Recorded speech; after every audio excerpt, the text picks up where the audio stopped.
on a tous commencé l'émission en disant ce match-là, on en a à peu près une fois tous les 2 ans, une fois tous les 3 ans. La réalité, c'est ce qui depuis qu'Orland a pris l'équipe, ils ont gagné 2 matchs en Ligue 1. Ils ont gagné 2 matchs, ils ont battu Reims et ils ont gagné à Montpellier. Mais là, le sujet, c'est Lyon. Oui, mais peut-être, mais à un moment donné, je pense que Saint-Étienne devant sa télé, ils sont contents. Non mais peut-être, mais quand même, c'est un match qui est plus facile que s'ils prenaient une équipe comme Monaco ou Nice. Enfin, on va pas se le mentir, et ça peut un petit peu aider. Oui, tout à fait. Voilà, moi je comprends ce que dit Hervé. Tu peux pas deux victoires. On n'est pas dans le niveau de l'adversaire aujourd'hui. C'est plus le niveau de l'adversaire, c'est la digestion de quelque chose où Corentin nous a dit il y a 10 minutes, on était en demi-finale. On y a cru. Enfin, lui a raconté juste honnêtement ses sensations. Je suis complètement d'accord avec vous, parce que même contre une niveau 5 en Coupe de France, ils peuvent avoir la tête complètement dans les chaussettes et perdre. Là, c'est plus du foot, là, ce qui va se passer. Vous qui suivez le Paris Saint-Germain, il me semble, après la remontada, c'est Lorient, hein ? Ouais, débranchage complet. Ils sont débranchés. Et Lorient, c'était pas, ça devait jouer le maintien. C'était un peu fond de grille. Ils sont à la rue, ils sont débranchés, ils n'existent plus. Il n'y a pas un joueur qui oublie de son maillot ou ses chaussettes. Non, ça c'est Aurier, mais c'est pas le même Lorient, je crois. C'est pas le même Lorient. C'est pas la même époque. Bon, c'était à Lorient, mais c'était d'accord. Après, on évoque la remontada. Moi, c'est drôle parce que j'entendais Corentin Tolisso qui commentait les 3 buts de Manchester alors qu'il est sorti, qu'il est en tribune, qu'il voit le truc et qui raconte ce... Il n'a pas donné son avis d'ailleurs. Non, je les ai pas revus. Mais ce qu'il raconte, et quand on voit ce moment-là, en fait, moi, ça m'a rappelé justement ce moment au Camp Nou. Ça m'a rappelé, en fait, ces minutes où tu sens qu'il y a le poids de l'histoire. Là, tu peux mettre les mecs de la réserve ou n'importe qui. C'est Manchester United à Old Trafford dans un moment irrationnel avec son public. Le Fergie Time. On peut. Et en fait, c'est comme moi, je me souviens en fait d'à Barcelone.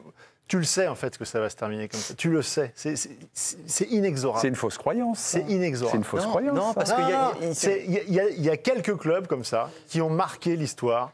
Quand tu enfiles ce maillot, que tu es dans ce stade-là, et que tu arrives à cet instant-là, il n'y a plus d'histoire de niveau, de ce qui s'est passé avant, c'est écrit en fait. Et tu le sais à la fin. Non mais comme si ça allait... Je pense que c'est aussi une réécriture après coup des histoires. Parce que c'est des moments rares, c'est ce qu'il dit. C'est des moments rares et c'est vrai que dans certains moments... Mais avec le VAR, il n'y aurait peut-être pas eu de remontada non plus. Le VAR qui était là ce soir. Non mais ce qu'il dit, c'est comme si ces clubs avaient une faculté, dans des situations extrêmes qui sont rares, à aller accrocher quelque chose. Parce que franchement, les 5 dernières minutes... C'est lié à des clubs. Non mais c'est lié à des clubs et des qualités individuelle de joueurs, ce qui n'était peut-être pas nécessairement le cas ce soir par rapport à la remontada. Oui, mais où là, tu avais des joueurs un peu hors normes qui sont capables évidemment de créer quelque chose de différent.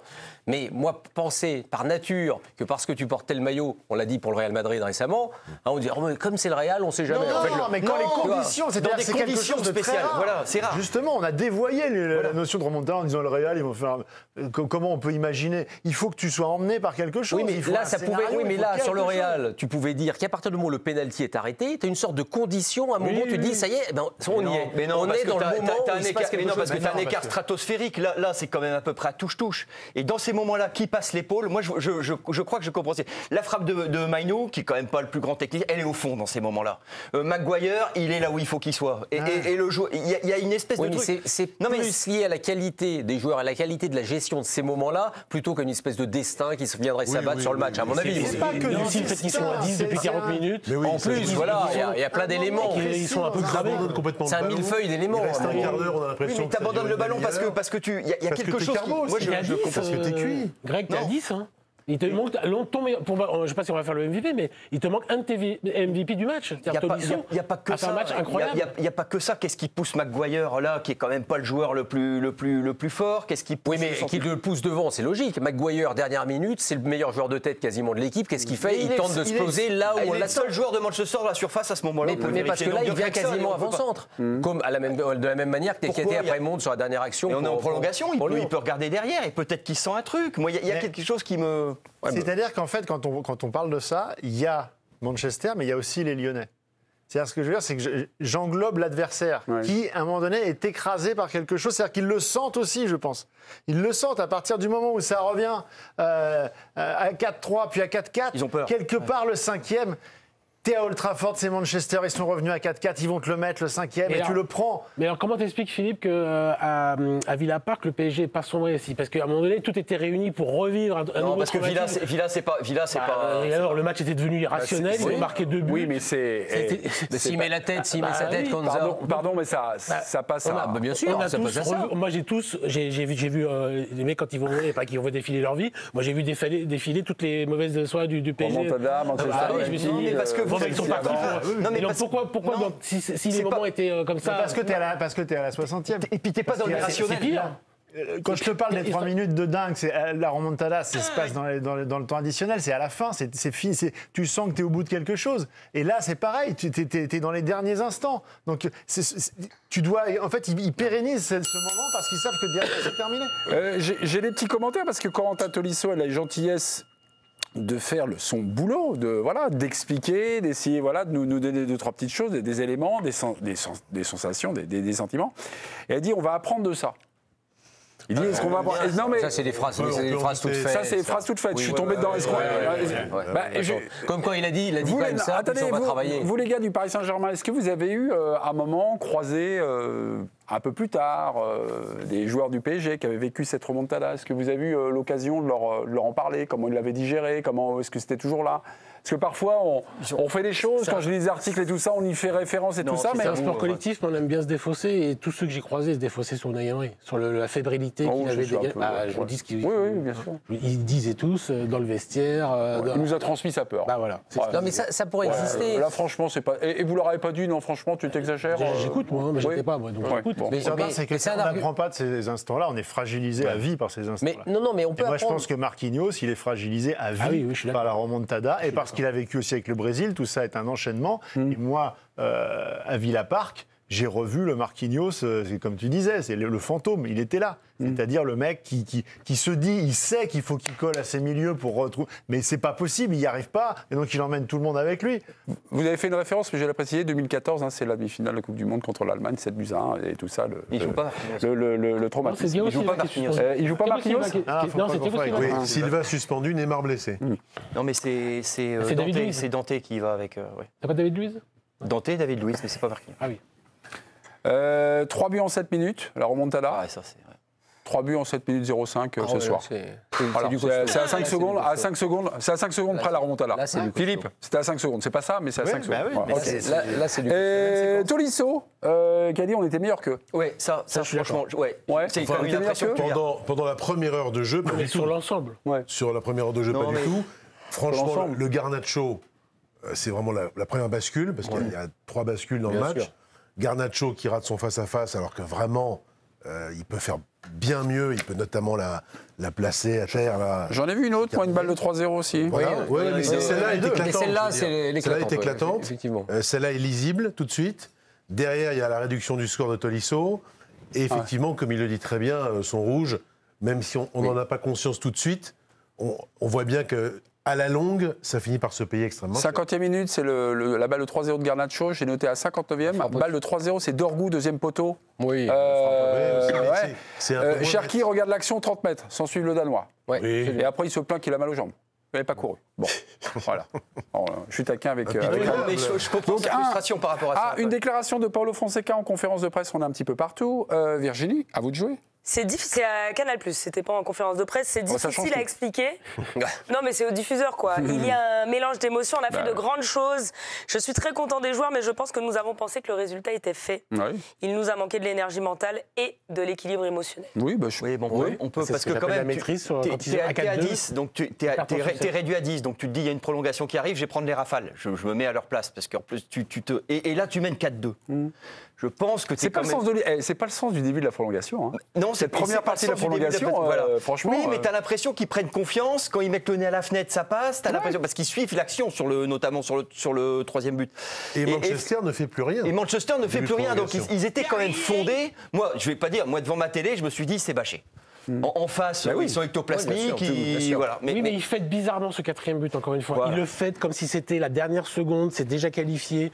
Ils ont une mauvaise gestion émotionnelle de 4e but. Et le penalty que c'est fait. Il y a un relâchement mental. Tu peux leur concéder quand même que quand tu es à 10 contre 11 et que tu en mets 2 en prolongation. Voilà.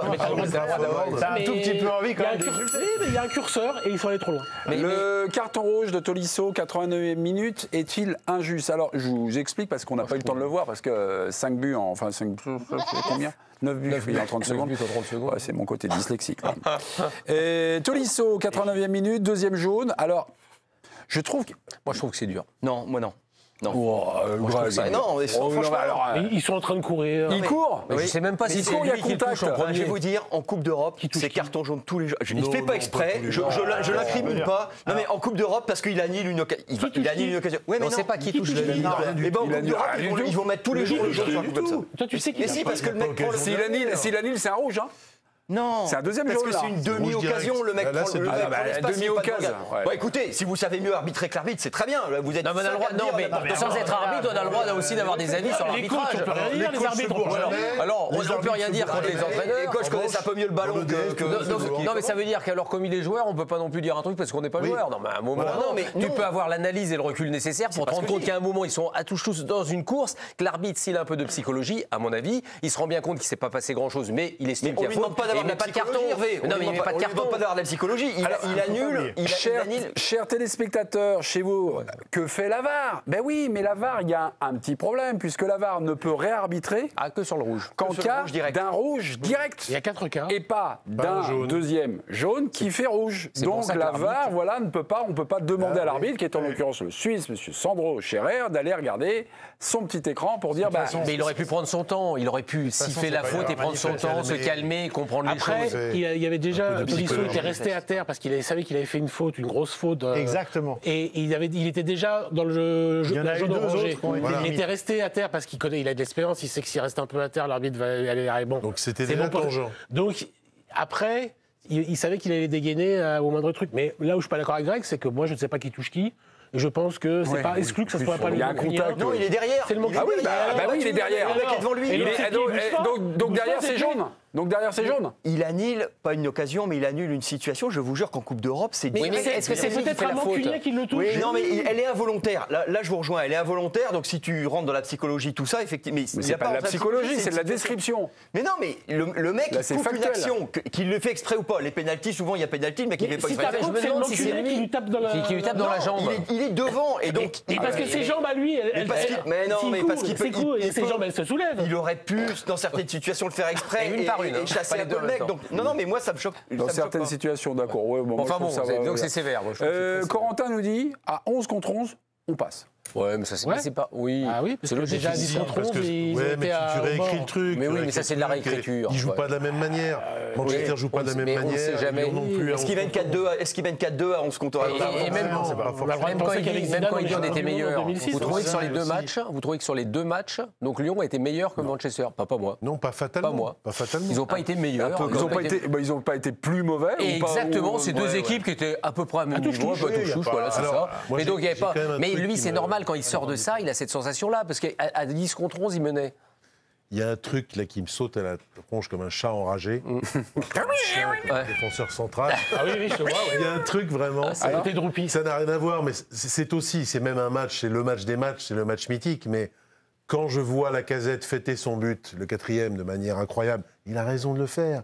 Et que derrière, si vite, il y a ce deuxième pénalty, cette réduction du score, je repense là, tac, ça m'atteint à la réduction du score de Karl-Heinz Rummenigge à Séville, où la France, pareil avec Giresse, espèce d'état de transe, 3-1, 2 buts d'avance, prolongation, et Rummenigge réduit le score trop vite, très vite, et paf. Là, c'est ce qu'on appelle la gestion émotionnelle. Tous les entraîneurs le disent, ou même les joueurs expérimentés. 4-2. Oui, mais il n'empêche, 4-2 ou pas 4-2, ils disent toujours attention, le match n'est pas terminé, il faut savoir gérer ces histoires-là. Les 2-3 minutes qui viennent après. Alexandre Lacazette penalty, il tire. Ouais. Il n'est pas en train de faire ça, une Kurzawa, le truc comme ça. Il est juste dans sa joie. Mais par exemple, Hervé est à côté de moi, 4-2, il me dit c'est pas fini. Il peut y avoir 4-4. Il me dit ça. Oui, et moi, parce que moi 4-2, c'est un match fou. Moi, j'ai cru que c'était bon. C'est pour ça que je suis président. Mais je lui vois trop fêter le truc. Calme, remets le ballon au centre. Mais il a pas fait. Pardon, Lacazette, il a pas fait un tour d'honneur. Mais non, il le fait. Regardez les 4-2, ils étaient 2-0, 4-2. Ils sont en fusion. Ils ont gagné la Ligue Europa, ça y est. C'est pas qu'il a tort de le faire. On dit pas qu'il a tort de le faire, mais c'est juste que. Si, c'est un tort pour vous. Mais pour vous, ça devient. Il y a une décharge émotionnelle. C'est juste qu'on voit ça, tu vois, on témoigne de ça, on note ça. Et on voit bien ce qu'il fait, on comprend ce qu'il fait. Il a raison de le faire. Il y a eu un exemple cette saison, c'est temps additionnel OLOM. Olympico, Cherki égalise. Exactement. Et là, je sais que Roland Courbis, notre ami du lundi, nous disait il a fêté le truc, le machin, pas possible, va te replacer. Voilà, tout à fait d'accord. Va engager et dis au gars, c'est pas fini, plutôt que de faire croire que tu as gagné la Ligue Europa. Exactement. Un Lacazette, avec l'expérience qu'il a, la joie, elle est normale, il n'y a rien à dire. Mais après, tout de suite, allez, on se remet les gars, on est en place.